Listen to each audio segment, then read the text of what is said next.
Après une phase de poule très séduisante avec 3 matchs, 3 victoires et 8 marqués, Aliou Cissé et ses hommes se préparent maintenant pour une nouvelle compétition, à savoir les matchs coopérés, autrement dit les matchs à élimination directe. Et cela commence avec ce choc pour ces huitièmes de finale face au pays hôte, les éléphants de la Côte d'Ivoire, qui sort d'entre les morts après son débâcle face à la Guinée équatoriale.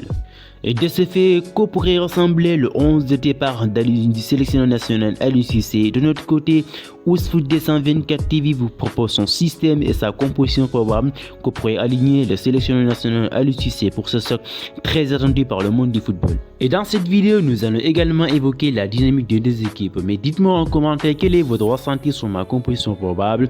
Quel changement aimeriez-vous voir apporter le sélectionneur national Aliou Cissé dans son 11 par rapport à la Guinée pour cette choc face au pays hôte. Bienvenue dans ce nouvel épisode d'ActuFoot.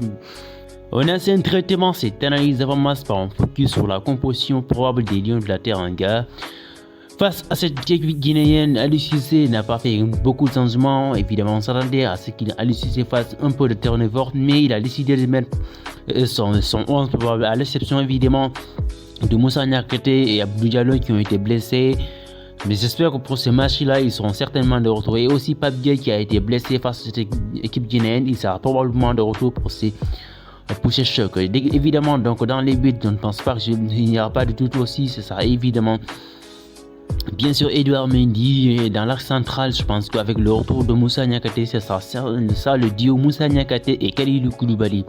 Dans la latéral droit, c'est toujours classique, évidemment avec Krépin Diatta à droite et Ismaël Jakobs à gauche. Au niveau du milieu de terrain, ce sera certainement la jeunesse qui fera la différence, qui sera à l'honneur évidemment Pape Gueye, il sera au numéro 6 avec encore plus grand, il y aura Pape Matar Sarr et évidemment le grand phénomène Lamine Camara.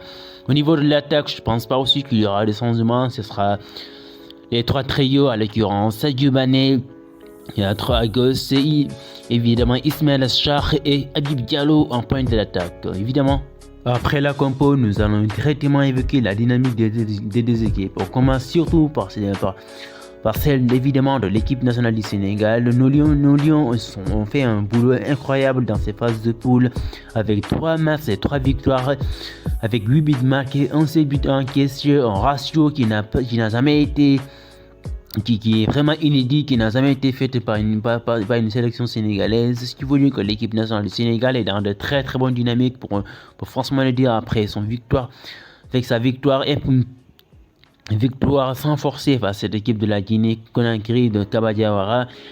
Aliou Cissé et ses hommes ont fini en beauté évidemment ces phases de coupe. Ils ont fait un carton plein avec 3 matchs et 3 victoires et 8 buts marqués.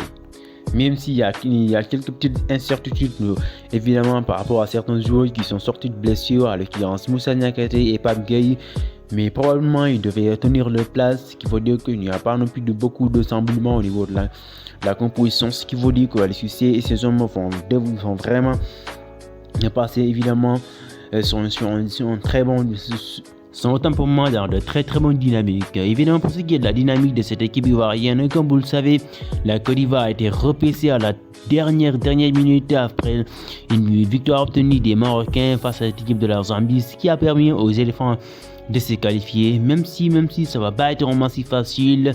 On en reviendra pour les clés du match, mais cette sélection ivoirienne a été vraiment catastrophique dans les phases de poule. On a vu qu'ils ont été battus par le Nigeria. Après la victoire face à la Guinée-Bissau, ils ont été battus en deuxième journée face au Nigeria. Et en troisième journée, ils ont été balayés.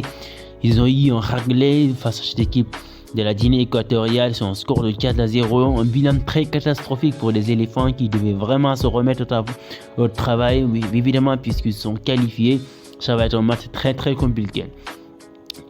Mais ce qui créa un électrochoc dans cette équipe de la Côte d'Ivoire, c'est qu'après ce débâcle subi face à cette équipe de la Guinée équatoriale, ils ont tout de suite changé d'entraîneur. Évidemment, après le limogeage de Jean-Louis Gasset, MRC Faye a plié les rênes de cette équipe, ce qui veut dire que cette équipe viendra avec beaucoup d'atouts, avec un état d'esprit beaucoup plus concret, et puis ils sont très déterminés à battre cette équipe du Sénégal. Ce sera un match très compliqué parce qu'ils ont envie vraiment de ne plus décevoir le le peuple ivoirien, ce qui veut dire qu'ils seront venus, ils viendront avec un état d'esprit très très différent par rapport aux phases de poule. Ils vont faire un match.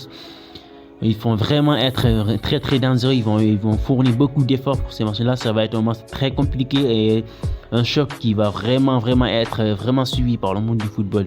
Évidemment, pour ce qui est de la taille de ces matchs-là, pour les Lions, évidemment, je pense que l'important, c'est évidemment de gagner la bataille du milieu, même s'ils ont de très gros gabarits, à l'occurrence France Kessié, évidemment Cheikhou Fofana et bien sûr Ibrahim Sangaré au niveau du milieu de terrain. Mais je pense que cette équipe du Sénégal a quand même les ressources. Techniquement, on est beaucoup supérieur à cette équipe ivoirienne. Au niveau du milieu de terrain, évidemment, avec notre jeunesse qui fait vraiment beaucoup d'écarts dans cette compétition, à l'occurrence Pape Gueye, Pape Matarsa et Lamine Camara qui sont en feu. Un milieu très jeune mais très technique. Ça va vraiment nous booster. Ça sera certainement l'une des clés de cette équipe du Sénégal. Et aussi dans l'abside défensif, même s'il y a quelques petites failles, surtout notamment sur le cas de Koulibaly qui n'a pas été du tout serein lors de ces matchs face à la Guinée. Je pense qu'il va certainement se rectifier. Il va vraiment élever son niveau puisque il aura aussi un temps de repos. Il va certainement être à la hauteur. Ce qui veut dire que ces matchs-là, on va jouer sur beaucoup de points, sur beaucoup de détails. Dans l'aspect défensif, cette équipe du Sénégal doit être très très sérieuse. Il doit être vraiment très compact comme d'habitude. Avec certainement le retour évidemment de Moussa Niakhaté, lui qui apporte beaucoup de sérénité dans cette défense centrale. Je pense que ça va donner beaucoup de bouffées d'air, ça va donner de très très bonnes allures pour cette équipe du Sénégal dans l'aspect défensif. Offensivement, je pense que ce qui est intéressant pour cette équipe, évidemment, c'est le trio d'attaque. Même si on a souvent du mal à les voir, à être vraiment très très dangereuses au niveau de l'attaque, ils ont été souvent décisifs, c'est ce qui est très important dans cette équipe du Sénégal. Ils ont été en premier temps, dans la première zone, ils ont été transformés en passeurs décisifs, à l'occurrence Ismaïla Sarr et Sadio Mané. Pour le deuxième match, ils ont été buteurs, même Habib Diallo a été buteur pour ce match-là, ce qui veut dire qu'il y a quand même beaucoup de points positifs à retenir, ce qui veut dire que l'équipe du Sénégal va poser de l'attaque de cette équipe du Sénégal pour être vraiment impact sans piquer face à cette équipe, parce que ça va être un match très très compliqué face à cette équipe ivoirienne. Il faudrait qu'il y ait beaucoup d'aspects positifs. Il faudrait qu'il y ait beaucoup d'abnégation et beaucoup de duels. C'est un match très compliqué, physique aussi dans le milieu de terrain. Techniquement, ça va être aussi parce que les Ivoiriens vont essayer vraiment d'imposer leur physique et leur technique. Et attention à cette équipe ivoirienne qui vient d'entre les morts, ça va être un match très compliqué, mais j'espère voir cette équipe du Sénégal gagner parce que nous avons quand même les arguments à faire valoir dans ces matchs-là. On a beaucoup de qualités,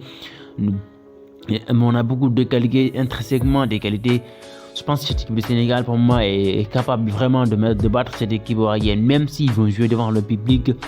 Mais ce sera un match pour moi, un match très compliqué, un match où les Lions devraient être vraiment très efficaces offensivement. Même si cette équipe du Sénégal, on n'a rien à leur reprocher dans l'aspect offensif. Ils ont été très efficaces, ils ont été très lucides dans ces phases de poule là. Mais c'est une autre compétition. Ça va être un match vraiment très compliqué, un match très compact. Du coup, cette équipe du Sénégal doit être vraiment très décisif, doit être vraiment très lucide dans les derniers gestes, il doit avoir beaucoup de créativité. Sadio Mané doit vraiment élever son niveau de jeu.